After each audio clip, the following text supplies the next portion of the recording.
Hello, everybody, and welcome to Dash Traders Newsroom. This is our 2021 year in review and a look ahead to 2022. My name is Michael DeGioia. I'm the Director of Education here at Dash Trader and a licensed professional. I'm joined by my co-host, Jill Malandrino, Global Markets Reporter at Nasdaq. Jill, how are you? Good, doing great. Thanks so much for having me back.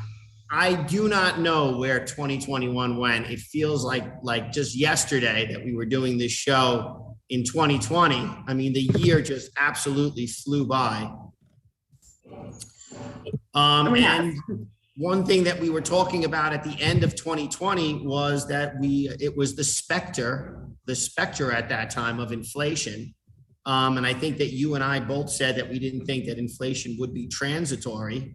Earlier, or I guess late in November, the reinstated Fed Chairman Jerome Powell came out and said that he is retiring the word transitory, and he went over some definitions of some Fed speak as to what the Fed thinks transitory means.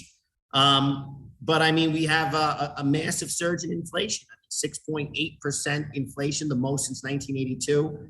I mean, the question, that I have in my mind is what does that mean for the Christmas season and for 2022? Is this something that we got to get used to?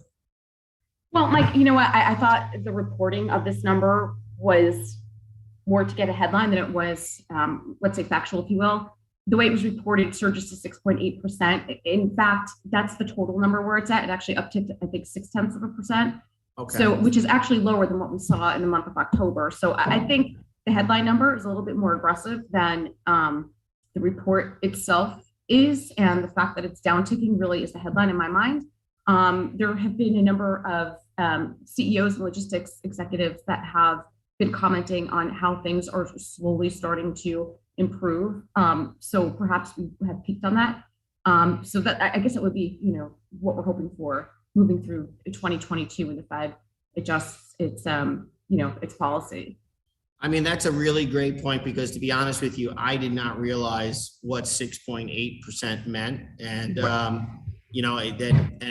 but apparently the market did, because today's number did not negatively affect the market today. I mean, the market really shrugged off this number. It really ended up, fairly well on a positive note. So, apparently the market knew that the number was not quite as bad as the headline number was. Right, and that's and I'm just pulling up the real numbers here. So excuse me, it rose 0.8% in November, not 6.8% as many sources were stating. And even the AP had it correct in the body of its report, but the headline was completely misleading. So I think it probably took people a little bit to figure out what was going on there.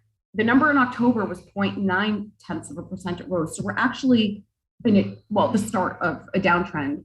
So that could be why, once the market kind of parsed through the actual language, it digested it better. Yeah, it kind of made like a stair-stepping move up, but without any kind of drastic move to the upside or the downside. And, just to put this in perspective, that the Fed usually tries to keep inflation under control at around 2%. Mm-hmm. So if we're at 6.8% total for the year, as this was the November report, that means that we were at 6%, we added another 0.8%, and that we're about 4.8% above what the Fed considers normal inflation, where they want to keep inflation in normal times.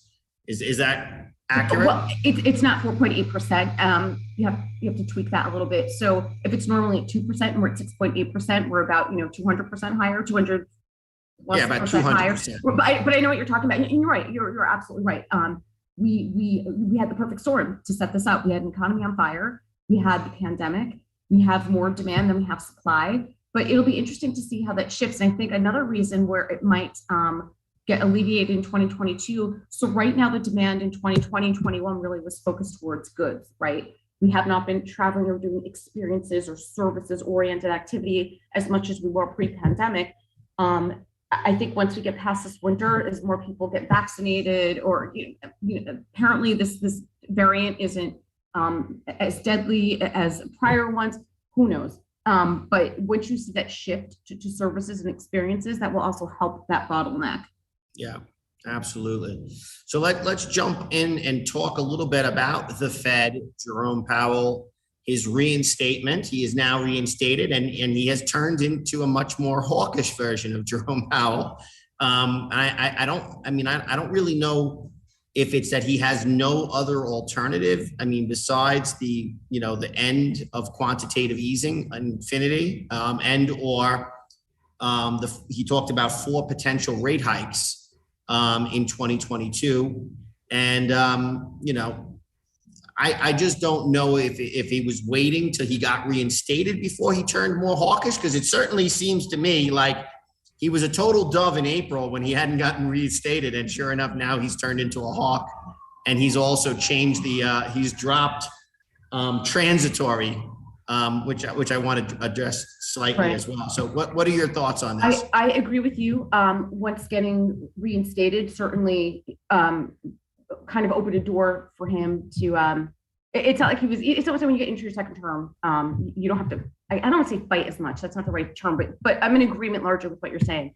I think the problem is with the Fed is that it is more politicized than it ever has been before. In fact, I don't remember the Fed in midterm elections ever used in the same sentence. In fact, I don't think many of us even knew how the Fed was impacted by politics prior to, the past 4 to 5 years, maybe let's say past decade.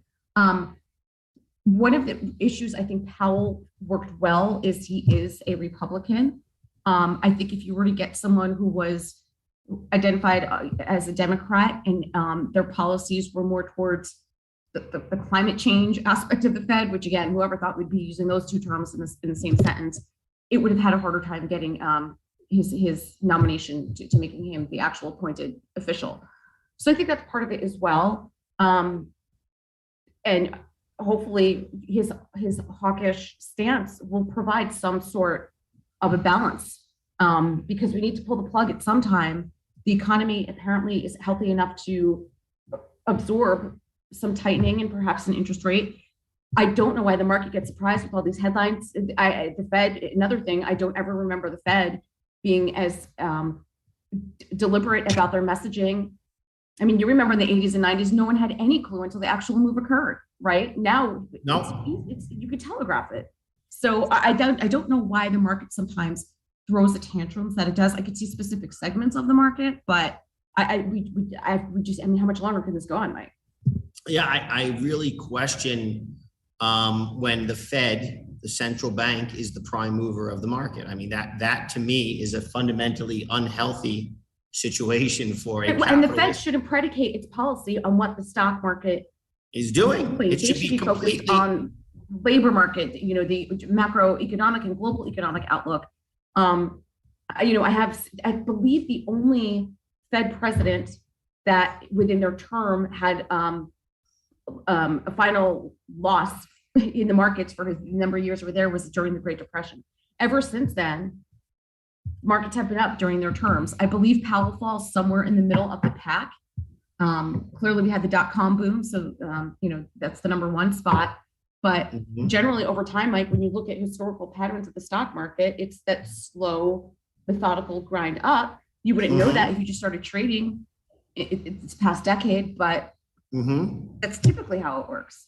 Yeah, I mean, I've been trading for 23 years, and I have never seen the Fed and the markets kind of move hand in hand, lockstep, like the Fed almost is responding to the market, and the market responds and throws tantrums occasionally to what the Fed says or does if it's not clear or whatnot. And to me, it's a little bit of a foreign situation. The Fed obviously is supposed to be completely independent of politics and is supposed to have a measured hand, right, in managing the market, and not to be concerned with the gyrations and of the intraday or multi-day swings of the market. I mean, that's the way the system is supposed to work anyway. And there definitely see something that's somewhat out of sync from that previous existing relationship. And that kind of brings me to, what I saw a number of different headlines over the last 2 weeks which, some analysts are saying that rate hikes, 4 rate hikes or anything more than 4 rate hikes, would cause the markets to correct up to 20%, which, for me, a 20% correction every now and then is actually healthy market action. A market that always goes up or always goes down, right? As we had for a couple of weeks after the pandemic, but since then it's been kind of straight shot up, does not seem super healthy.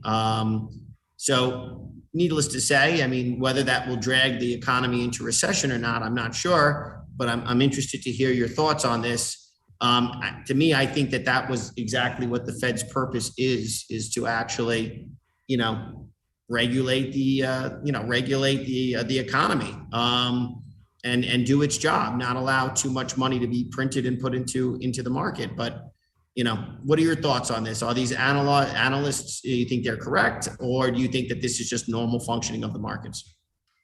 Yeah, it's so interesting. Since October 14th up until the Friday, we saw the volatility come back with the Omicron headlines. We had not seen a 1% move in either direction. Nope. And that kind of became the norm over the course of the past 2 weeks. That's resided a bit. We've been through a number of bouts of volatility through the course of our careers. I just feel like, and not just because of the pandemic, even prior to that, the moves, and this kind of harkens back to the point I made before about steady sort of action.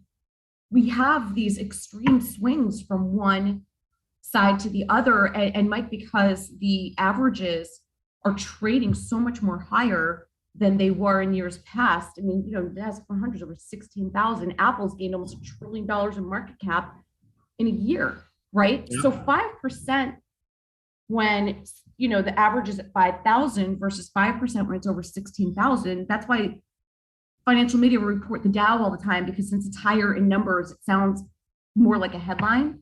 Yep. So for it to move, 1, 2, 3% either way, that's a lot of index points. Yes, it is. And that brings us to the last, area, which is if inflation does continue to be a problem, the traditional action when you have inflationary times is to move out of technology and move into larger industrial / consumer cyclical, consumer type products that if inflation is a problem, people will stop spending their money on, tech and or, discretionary spending and move it into stuff that they need, which is, consumer cyclicals and or industrial products that are not so inflation, affected by inflation. Tech companies also tend to be much more, they tend to be a bit much bigger borrowers. So they certainly have a little bit more of a tendency to react to rising interest rates than some of the bigger, more industrial companies. Mm-hmm. So, and certainly we've seen that in the Russell, which I've almost, we've never actually talked too much about the Russell, but we should actually look at the Russell today. The Russell is the small cap index, and it certainly has been not in a bull market, whereas the other indexes have certainly been performing way better than the Russell. So just would love to hear your thoughts about what should an investor and a trader do if inflation does persist? What is the best way for a person to deal with it? Right. Well, you know what? I think, of course, it always makes sense to have some sort of a hedge on. That's one thing. I think you also need to look at sectors that are going to trade with the headlines if you want to be a little bit more active. If you're longer term, such as I am, I'm not making any changes to my portfolio. But if this group here tends to be more active, so you're going to want to look at cyclicals, you're going to want to look at financials, the ones, and that's why small caps whipsaw as much as they do, because they do have a sensitivity to the inflation rate. They have a lot of sensitivity to the US dollar. So I would just recommend, being in the sectors that are tradable for you. Because again, I also feel like the rotation trade, my typically rotation trades, there will be a couple of quarters or a definable trend.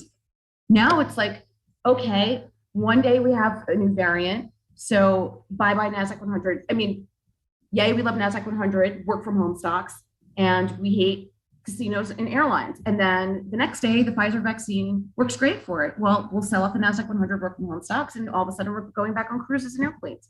Yeah. So I would just look at names that are going to be tradable for you, because Mike, it's almost like the rotation from value to growth. It's happening more frequent than establishing a longer term trend. I mean, my concern is that kind of schizophrenic action, that kind of schizophrenic or bipolar market action, where the market, changes its polarity very quickly. I mean, that is the telltale indication of volatility and possible, possible correction and or downside market action on the horizon, which at this point would seem very healthy in some ways. But we will take a look at the charts. I mean, if you don't want to stay around for the charts, I'd love to have you. If you'd like to sign off and say goodbye for the year, that's up to you, Jill. I am gonna hop off. We are having a huge holiday party at our house tomorrow, so I have been baking and cooking and organizing all week, and now it's time to get my nails done. Fantastic. Well, Mike, you and the entire desk trading team have a great holiday. Appreciative of all your support this year, and I look forward to reconnecting with you guys next year. Absolutely. So right, thank you so much for everything this year, Jill, and look forward to seeing you next year. All right, take care. Bye-bye. Have a great party. You too.